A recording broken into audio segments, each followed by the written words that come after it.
Good morning. Today I'm going to do what is probably a very popular subject, but I'm going to do it a slightly different angle. The most common question people tend to ask is, what should I have for my first species of tarantula? Now, I'm not going to do that because there's loads and loads of videos on that, lots of advice out there, and universally the answer is always a brachypelma or a grammostola, or if you want an arboreal, an avic.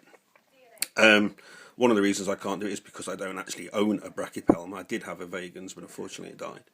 I'm probably one of my very, very rare person that's got sort of over 20 species of tarantula, and I don't actually own a brachy. I've only got one grammostola and I've got no avics.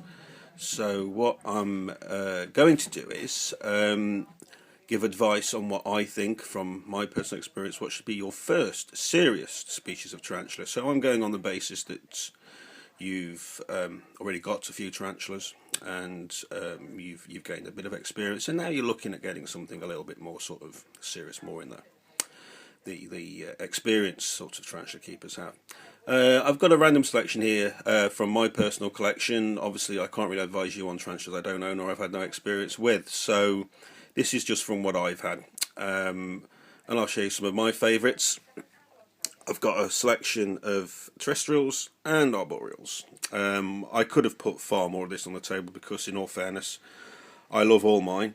The only thing I will say is my first serious tarantula was a Haplopelma spur, which was the from Thailand.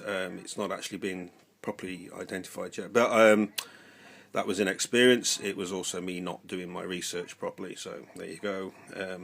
It's one of the things you learn. Always find out about a tarantula before you buy one. There's plenty of people out there, especially on Facebook sites and things like that you can speak to, and online, that keep a species that you're probably after, and you can speak to them and they'll tell you what they think. Myopelma, I wouldn't recommend it because it's a burrowing species and it stays in its burrow. In fact, I have to dig it up about once a year to make sure it's okay. I see it that rarely. Anyway, let's crack on.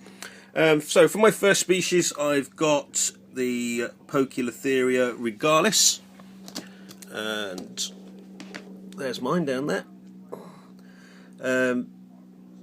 Arboreal, I've got 9 species of Poeci. So there's mine. Unfortunately, it's a bit dark in here today. And yeah, so very cheap, very easy to pick up. Probably the commonest Poeci to get. So yeah, that's one. That's my first one that I would recommend, which is the regalis. Secondly, here I've got the Psalmopoeus armenia, which is the Venezuelan sun tiger. I don't know whether we'll be able to see mine. Yes, down there, look. There she is. I've got a female, juvenile, going possibly into sub-adult. Fantastic one. This is the only one in my collection that's actually given me the runaround, in so much as that she's escaped. Managed to catch her without too much difficulty. As with the Poecilotherias, these are very fast arboreals. And they will bite. These are old world species. Just quickly, if you don't know the difference between New World and Old World, New World refers to tarantulas from North and South America, which basically have the educating hairs as a form of defence. All Old World tarantulas, so Australia, Africa, Asian, don't. So their form of defence is to run, hide, and then if they have to, they of course will readily bite. And most of them have quite a nasty bite on them. You really don't want to get bit. So there's my Venezuelan sun tiger down there. Another good one to get. Again, you can pick them up very cheap, and we'll just put some light on. And they're cheap, readily available to get, very easy to pick. Now the third one is my Poecilotheria subfusa, which is a sub-adult. I know she's at the back. There she is there. I don't know if you can see her. I'm not going to get her out. She is docile, mine is. But at the same time, it's treating them with respect. She doesn't like to be disturbed. She tends to be more active in the evening and at night. In the daytime, she stays pretty much hidden away. But I've done tank maintenance on her before, while she's been out and about, and I've just worked around her, and she's just not been bothered at all. This one here is a sub-adult. So mine has been very docile. I've been very lucky with her. but you will pay a bit more for a subfuse. This is the lowland variety, by the way. So again, it's a bit rarer, a bit more expensive than the Regalis, but personally, I think it's fantastic. I love arboreals and I love Poecilotheres especially. Right, and let's go on to the terrestrials. Here I've got the Agenic. There's my Agenic juvenile. Had this fella from a sling. Now, a lot of people sort of, would you call this a serious tarantula? Probably not, because they're cheap, they're readily available, and as a rule, these are sort of moderate temperament. Mine used to be very docile, but now has gone, as it's gotten bigger, it's gotten quite an attitude to it. I'll just, let me just touch its rump and just see what sort of mood it's in. Yeah, it's not in a bad mood today, but has shown levels of sort of it will openly kick hairs. This one will, and before has reared up. So I say it's a nice cheap species to get. I mean, very striking species, very hardy. But you know, you sort of want to be. I don't think it's one for a beginner. I don't know if this one's. He's looking quite. The abdomen's looking quite small this one at the moment. He's actually been refusing food, but he doesn't look to be in pre-molt. I need to keep an eye on this one. But yeah, anyway, that's that one. My next one is, and it's gone into its cave, is the Lasiodora paribana. I'll leave that one for now because it's in its cave at the moment. I don't want to disturb it. Next two, these are among terrestrials now, obviously. This one is the Xenithis imanis. Now, this one is quite a rare species and is quite expensive, so it might be that, you know, you can't. It takes quite a while, but I've picked this one because they've got fantastic character. I think this one has anyway. Very showy. I've actually got two. The other one's the complete opposite. It stays in its.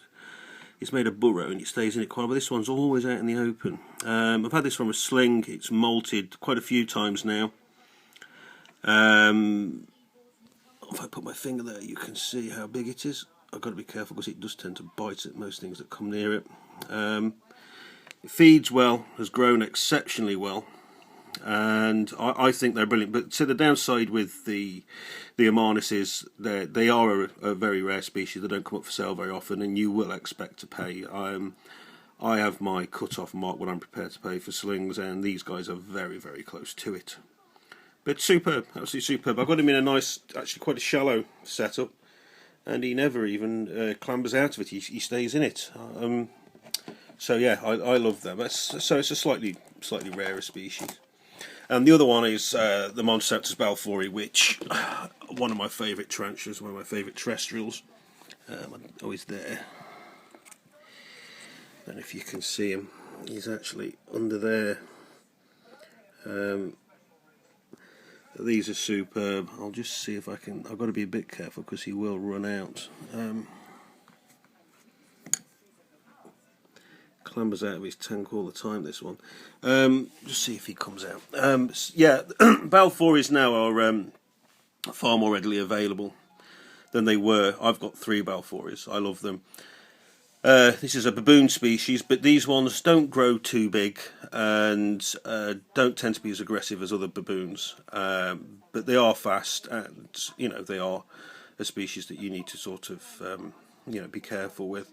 So that's another species that I recommend for someone going into keeping, you know, sort of the rarer species, the more serious type of species, the balfouris. So it's just a quick video really, just to skim over what, if you're someone that's thinking of getting another sort of more serious species of tarantula. And my Lasiodora paribana is in there.